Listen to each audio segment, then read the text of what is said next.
আসসালামু আলাইকুম ওয়া রাহমাতুল্লাহ। Hello dear viewers and all of my subscribers. স্বাগতম জানাচ্ছি ইঞ্জিনিয়ারিং নলেজ অ্যান্ড টেকনোলজির আরো একটি নতুন ভিডিওতে।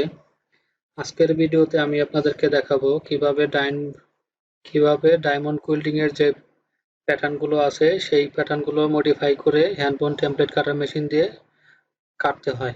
সো আজকের ভিডিওটি অনেক ইম্পর্টেন্ট। আশা করি ভিডিওটি শুরু থেকে শেষ পর্যন্ত মনোযোগ সহকারে দেখবেন। তাহলে চলুন আজকের ভিডিও শুরু করা যাক।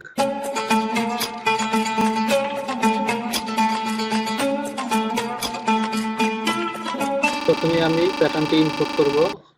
এই জন্য ইম্পোর্ট ফাইলে গিয়ে পিএলডি ফরম্যাটে যাব, দেন ডায়মন্ড নামে যে ডিজাইনটি রয়েছে সেটি আমি ওপেন করব। ওকে, এরপরে আমি এই ব্যাক পার্টের যে প্যাটার্নটি রয়েছে এই প্যাটার্নটি আমি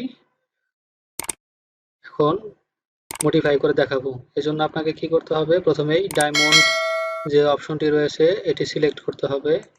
ডায়মন্ড সিলেক্ট করে এরপরে আমি ড্র্যাগ করে যেগুলো কাটিং হবে সেগুলোকে আমি ড্র্যাগ করে সিলেক্ট করব। ওকে, এখানে কিন্তু আমি তিনটি ডিজাইন সিলেক্ট করতে পারিনি। আমি ক্লিক করে সিলেক্ট করে নিচ্ছি। এরপরে আমি এগুলোকে জুম আউট করে রাইট বাটনে ক্লিক করব। রাইট বাটনে ক্লিক করে ফিক্সড হলে গিয়ে আমি জোজি দিয়ে দিচ্ছি, দেন উইথ দিয়ে দিচ্ছি আমি 8 মিলি, অ্যান্ড এন্ড পয়েন্ট আমার যে ইনক্রিজটা হবে সেটি দিচ্ছি আমি 1, দেন ওকে করে দিচ্ছি।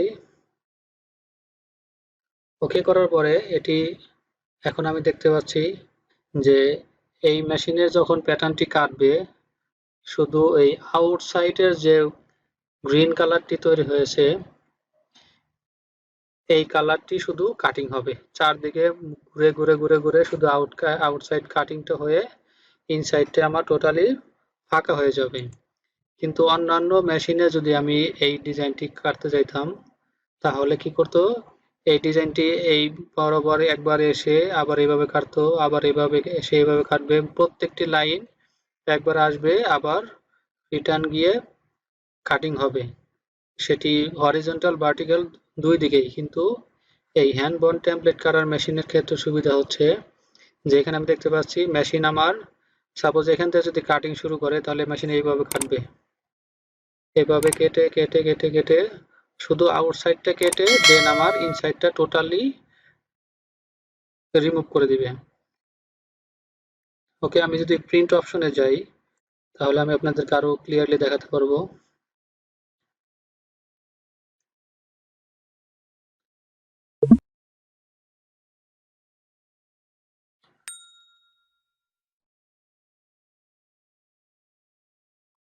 এখানে যদি আমি দেখি এখন প্রিভিউ দ্য আউটপুট, এখানে অনেক সুন্দর দেখা যাচ্ছে যে আমার শুধু রেড কালারটা কিন্তু শুধু কাটিং হয় আর বাকি সব মার্কিং হবে। তাহলে আমার বডিটা শুধু মার্ক হবে এবং আউটসাইড আমার এভাবে কাটিং হবে প্যাটার্ন। আর অন্যান্য যদি মেশিন হয় সেটি একদম এভাবে কাটবে এভাবে কাটবে এভাবে কাটবে এভাবে সবগুলো কেটে আবার এদিকে কাটবে, হিউজ টাইম লাগবে। কিন্তু এখানে টাইমটাও অনেক কম লাগবে এবং অতি সহজেই আপনি প্যাটার্নটি অনেক স্মুথলি প্লাস হচ্ছে অ্যাকুরেসি করে প্যাটার্নটি কাটতে পারবেন। সো আশা করি ভিডিওটি আপনাদের ভালো লেগেছে। ভিডিওটি ভালো লাগলে অবশ্যই লাইক, কমেন্ট এবং শেয়ার করবেন। আর আপনাদের যদি বুঝতে কোনো প্রবলেম হয় তাহলে অবশ্যই আপনারা কমেন্ট সেকশনে জানাবেন। আমি চেষ্টা করব আপনাদের প্রত্যেকটি প্রবলেমের সলিউশন করার জন্য। সো নেক্সট ভিডিওতে নতুন কোনো টপিকস নিয়ে আবার দেখা হবে ইনশাল্লাহ।